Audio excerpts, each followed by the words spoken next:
4 विषय हिंदी 5 खाने पीने की चीज़ें। विद्यार्थी मित्रों, ज्ञानदीप विद्यालय में आपનું हार्दिक स्वागत है। આજે આપણે ભણવાનું છે વિષય હિન્દી।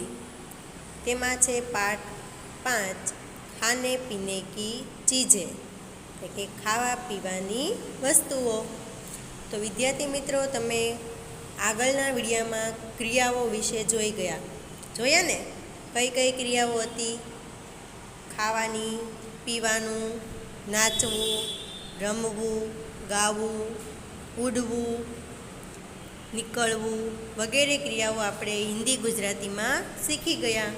તો આજે આપણે ખાવા પીવાની વસ્તુઓને હિન્દીમાં શું કહેવાય તે જોવાનું છે। તો ચાલો વિદ્યાર્થી મિત્રો, તમે દરરોજ ખાઓ છો ને? અલગ અલગ નવી નવી વસ્તુઓ ખાઓ છો કે હા?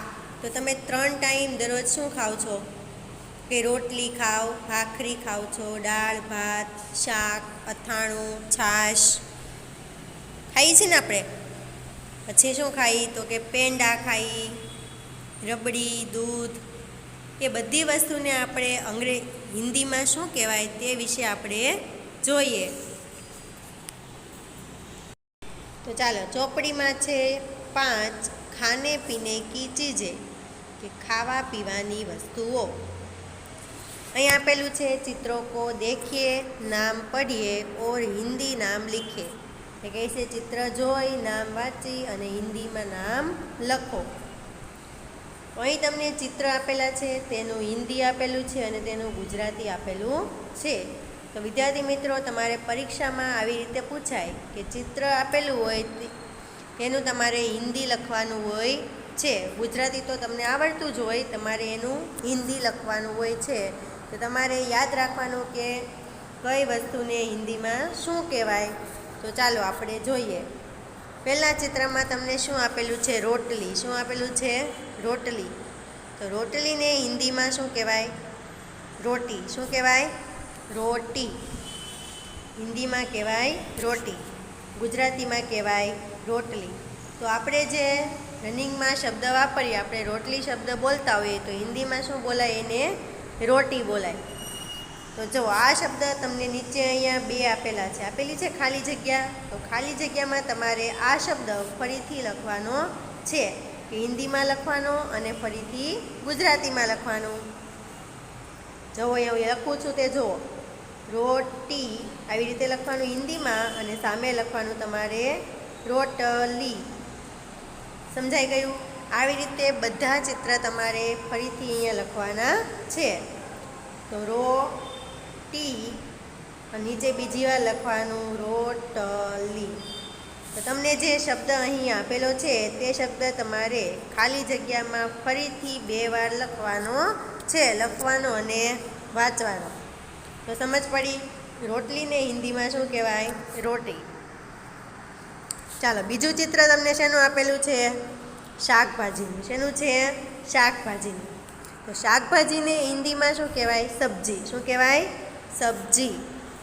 શાકભાજીને હિન્દીમાં શું કહેવાય? સબ્જી। તો આ શબ્દ છે હિન્દી ગુજરાતી, તે તમારે ક્યાં લખવાના છે? નીચે ખાલી જગ્યા આપેલી છે તેમાં જોઈને ફરીથી લખવાના છે। તો સબ્જી એટલે શાકભાજી। પછી તમે વિદ્યાર્થી મિત્રો દાળ ખાઓ છો ને? દાળ ભાત સાથે તમે દાળ ખાઓ છો, તો દાળને કહેવાય દાલ। શું કહેવાય? દાલ। તો હિન્દીમાં દાળને શું કહેવાય? દાલ। ચાલો, એની પછી આપણે જોઈએ કચોરી। શું જોઈએ છે? ચિત્ર શેનું છે? કચોરી। તો તમે વિદ્યાર્થી મિત્રો કચોરી ખાધી છે? ન ખાધી હોય તો તમારા મમ્મીને કહેવાનું બનાવે। તો ચાલો, કચોરીને હિન્દીમાં કહેવાય કચૌરી। શું કહેવાય? કચૌરી।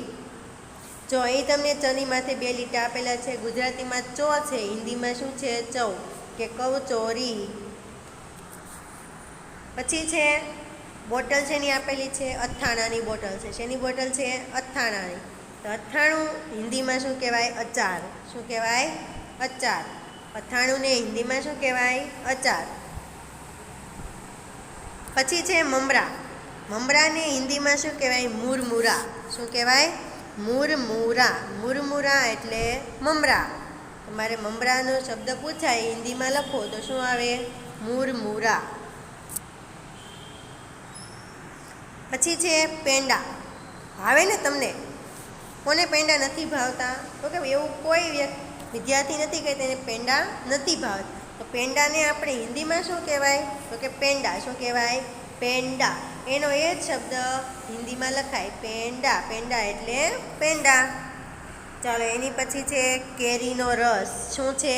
કેરીનો રસ. હમણાં બધાએ ખાધો હશે ને કેરીનો રસ. તો કેરીના રસને હિન્દીમાં કહેવાય આમરસ. શું કહેવાય? આમરસ.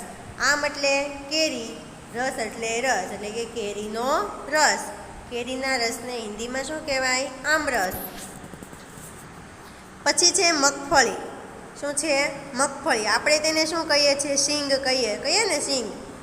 તો એને કહેવાય મગફળી. મગફળીને હિન્દીમાં કહેવાય મૂગફલી. શું કહેવાય? મૂગફલી. મગફળીને હિન્દીમાં શું કહેવાય? મૂગફલી. તો ચાલો ફરીથી આપણે જોઈએ. રોટલીને શું કહેવાય? રોટી. શું કહેવાય? રોટી. શાકભાજીને સબ્જી. શાકભાજીને હિન્દીમાં કહેવાય સબ્જી. દાળને હિન્દીમાં કહેવાય દાલ. કચોરીને હિન્દીમાં કહેવાય કચોરી. અથાણુંને હિન્દીમાં કહેવાય અચાર. મમરાને હિન્દીમાં કહેવાય મુરમુરા. પેંડા તો પેંડા. કેરીનો રસ એને હિન્દીમાં શું કહેવાય? આમરસ. મગફળીને હિન્દીમાં શું કહેવાય? મૂગફલી. તો ચાલો આપણે એની પછીના બીજા શબ્દો પણ આપણે જોઈએ. ચાલો એની પછીના પેજ ઉપર જોઈએ તો હિન્દી ઓર ગુજરાતી મેં લીખીએ. અહીં તમને ચિત્ર આપેલા નથી, ખાલી તમને હિન્દી ગુજરાતી શબ્દો આપેલા છે. તો અહીં આપેલું છે બાટી. પહેલો શબ્દ શું છે? બાટી. બાટી એટલે શું થાય? દાલ બાટી. આપણે ઘઉંના લોટની બનાવવામાં આવે છે તેને કહેવાય બાટી, દાલ બાટી. તો અહીં બાટી શબ્દ છે હિન્દીમાં પણ શું કહેવાય? એને બાટી. અને ગુજરાતીમાં પણ શું કહેવાય? બાટી. અહીં તમને સામે 4 ખાના આપેલા છે. આપેલા છે ખાના? અહીં તમને 4 ખાના આપેલા છે. એ 4 ખાનામાં તમારે ફરીથી જોઈને લખવાનું છે. 4 ખાનામાં તમારે ફરીથી જોઈને લખવાનું છે. સામે જે શબ્દ આપેલો છે તે જ શબ્દ તમારે ફરીથી સામે લખવાનો છે. તો આપણે ફરીથી લખીએ. જો અહીં શબ્દ તમને હિન્દી આપેલો છે બાટી આપેલું છે, તો હિન્દીમાં લખવાનું બાટી. તો ગુજરાતીમાં લખવાનું બાટી. પછી પાછું તમારે હિન્દીમાં લખવાનું બાટી. પાછું ગુજરાતીમાં લખવાનું બાટી.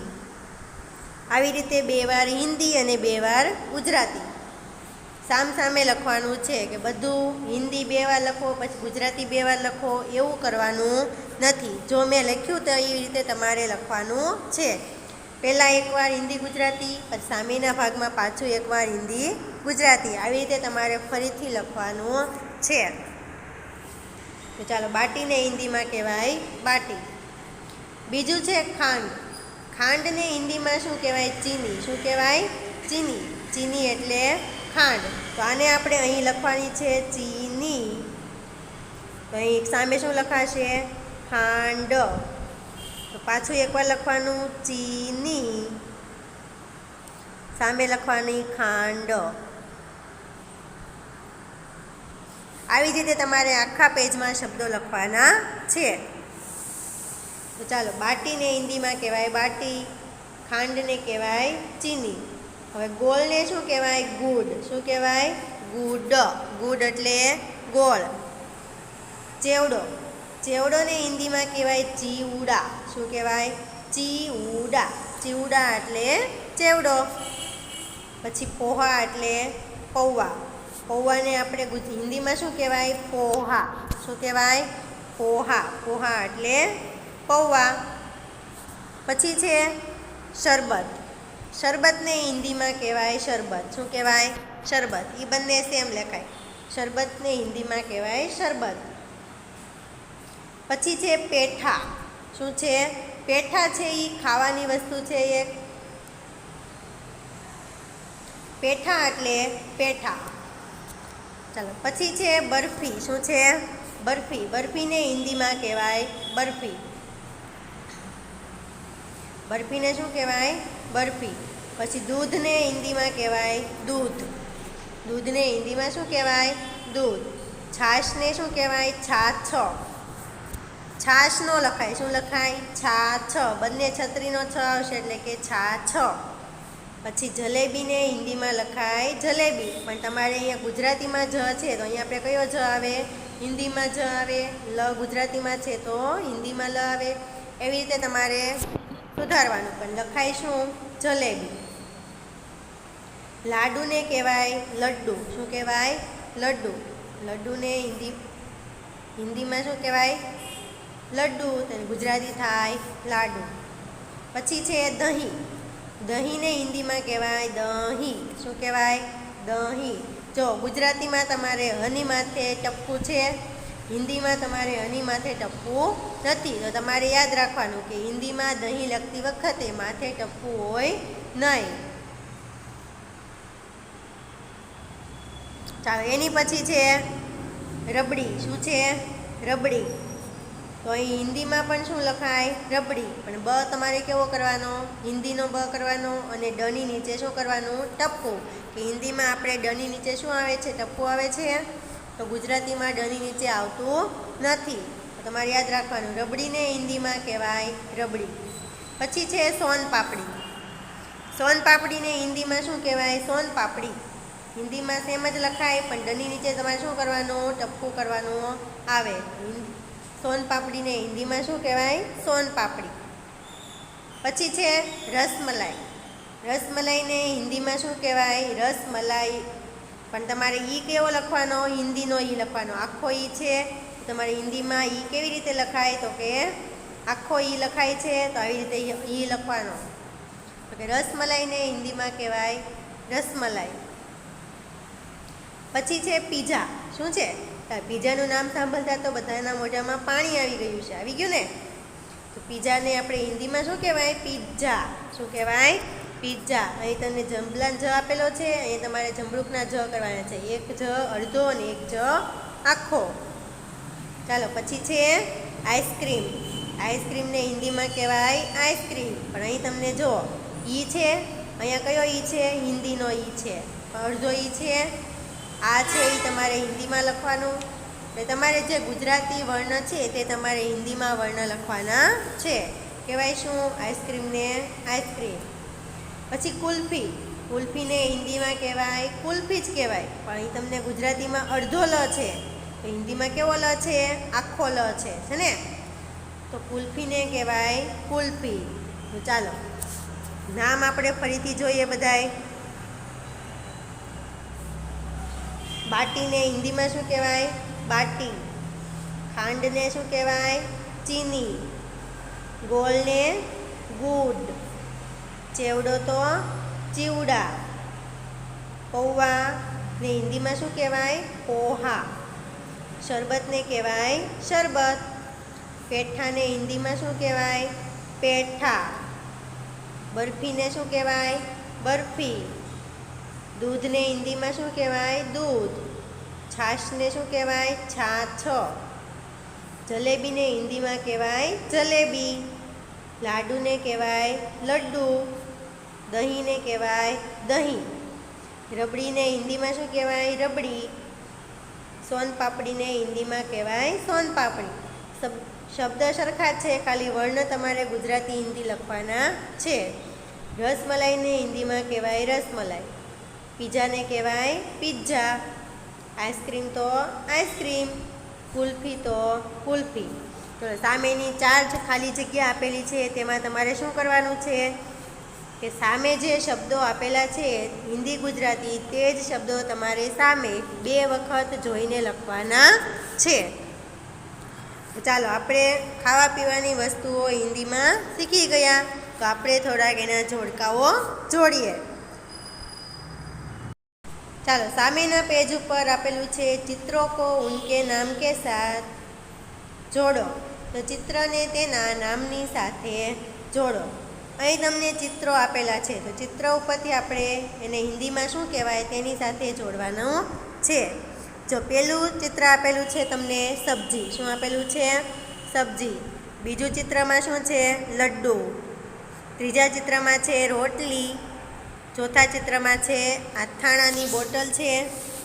પાંચમા ચિત્રમાં દૂધ છે, મિલ્ક આપેલું છે એટલે દૂધ.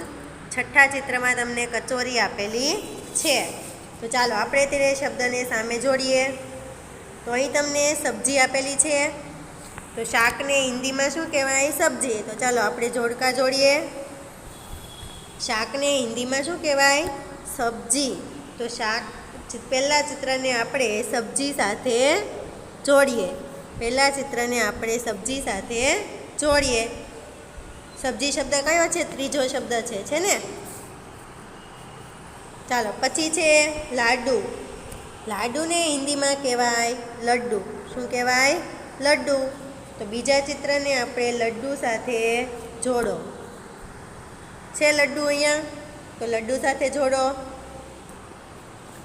ત્રીજા ચિત્રમાં છે રોટલી.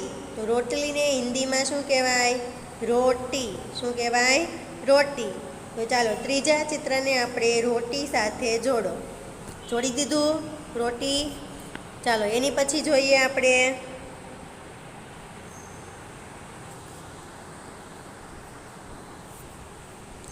ચોથું ચિત્ર.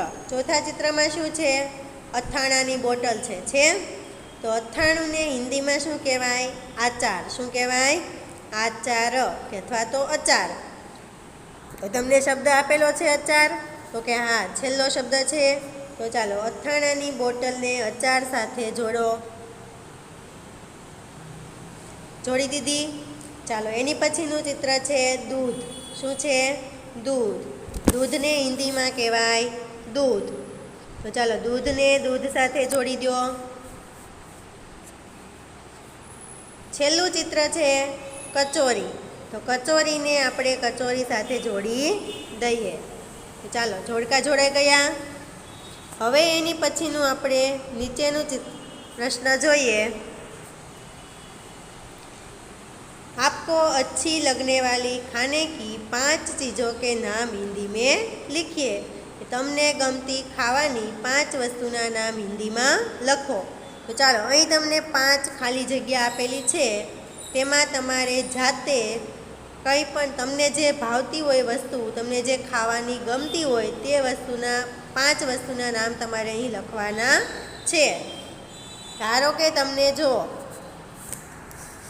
પેંડા ભાવે છે, તો તમારે અહીંયા પહેલાં લખવાનું પેંડા. બીજું તમને પીઝા ભાવે છે, તો બીજી ખાલી જગ્યામાં લખવાનું પીઝા. હિન્દીમાં લખવાનું છે, ગુજરાતીમાં લખવાનું નથી. ત્રીજું તમને શું ભાવે છે? રબડી ભાવે છે, તો તમારે અહીંયા લખવાનું રબડી. ચોથામાં શું ભાવે છે? ચોથી વસ્તુ તો કે કચોરી ભાવે છે, તો અહીંયા લખવાની તમારે કચોરી. તમને ભાવતી વસ્તુના નામ લખવાના છે, એટલે કોઈ પણ વસ્તુના નામ તમે અહીં લખી શકો. પછી તમને શું ભાવે છે? જલેબી ભાવે છે, તો જલેબી લખો. આઈસ્ક્રીમ ભાવે છે, તો આઈસ્ક્રીમ લખો. ચાલો હું લખું છું અહીંયા જલેબી. અહીં ખાલી જગ્યામાં તમારે ગમતી તમને 5 વસ્તુના નામ લખવાના છે. તમારે તે જાતે લખવાના છે. તો ચાલો અહીં આપણે ખાવા પીવાની વસ્તુઓ હિન્દીમાં જોઈ. તો વિદ્યાર્થી મિત્રો, તમારે પણ આ શબ્દોને વાંચવા અને લખવા અને યાદ રાખવાના છે કે કઈ વસ્તુને હિન્દીમાં શું કહેવાય તે તમારે યાદ રાખવાનું છે.